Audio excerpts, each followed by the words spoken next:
What do you want to know about? We're looking for not really high temperature but high wear. It depends on the material you're putting in. Obviously when you've got glass going into it, that wears the tool. If you're making millions of them, it wears it quite fast. We have tool makers out in China.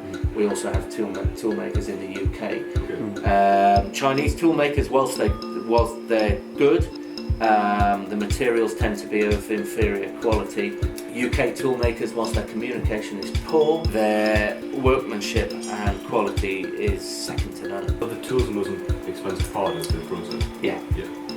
So a tool to make that, for instance, from China would have cost probably about £10,000 to £11,000. A tool from the UK to make that would be between about £20,000 and £22,000. Our inserts, those will be the expensive bit. The runners and all the bits that would wear are all the expensive bits of material. Yeah. Is it all CNC? Can you CNC my copies?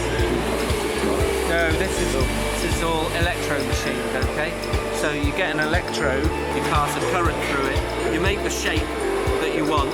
So we wanted to make a ring that size. You get a bit of copper, you put it on your electro machine, and you basically visit the part that you're trying to make, and the sparks will fly off the end of that and machine the material underneath it, and essentially you get a ring made as you go down. These are glass filled just for strength at the moment, but we can get them carbon filled so that they dissipate the static. So carbon's a really good conductor of static and things like that. When you say glass filled, you mean glass like fibres? Yeah, or glass. Yeah. Okay, yeah. Glass and you mix that in with the plastic? Yeah, it's like concrete. Yeah. You get cement, obviously, in between bricks, but when you put stones in it, you get concrete, so you get a much harder and a much stronger product. Yeah. So most of our foot pedals will be in glass-filled materials, just for strength, just in order that we don't, that they have that inherent strength in them, and the glass gives them that. So it's a composite, for want of better words. And how small are those fibres? Because obviously you can't see them in that surface finish. You can have very long fibres. A lot of the metal replacement parts are, the longest fibre is probably about 10 mil long. Most of the fibres tend to be less than a millimetre. And glass fibres are very cheap. We will pay probably anywhere between £3 and £4 a kilo for glass fibre filled materials. Carbon fibre filled materials will pay anywhere between £13 and £14 a kilo. Plastics is all about volume. All right, you've got to, unless you're making thousands, there's no point in running anything to be in plastic. Glass filled nylons tend to mould at about 300 degrees. Okay, these will be stable physically up to about 120. So working temperatures up to about 120 degrees.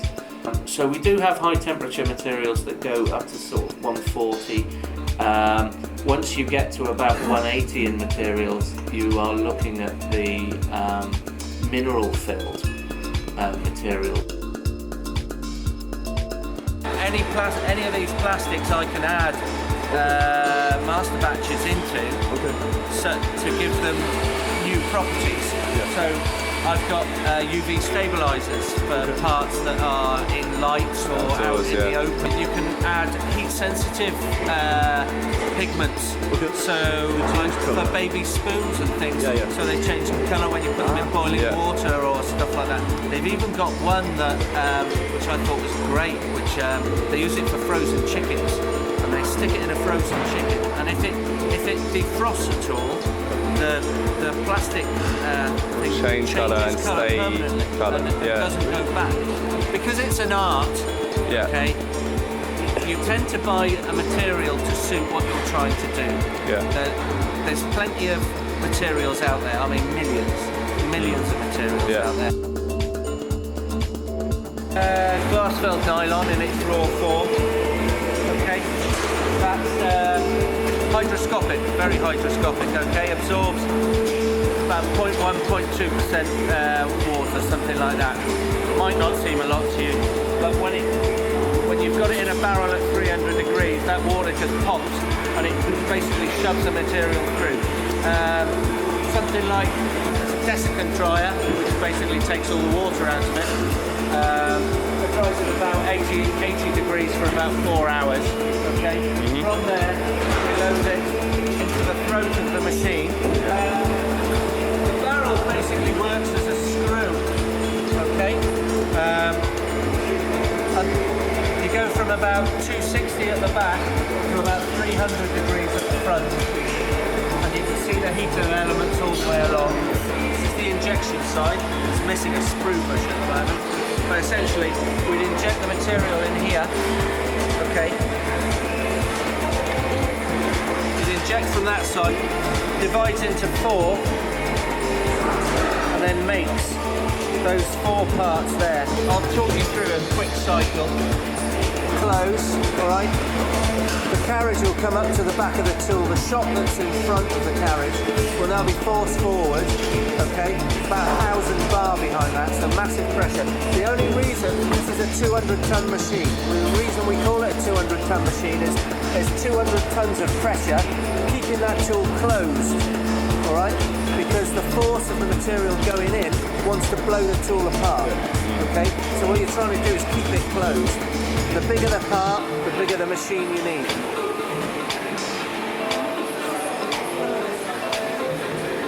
Alright, the ejectors come forward, okay, the pump drives off, the core goes back, and the tool closes. Okay. Alright, that's our injection point there. Yeah. Okay, with every part, you get a sprue.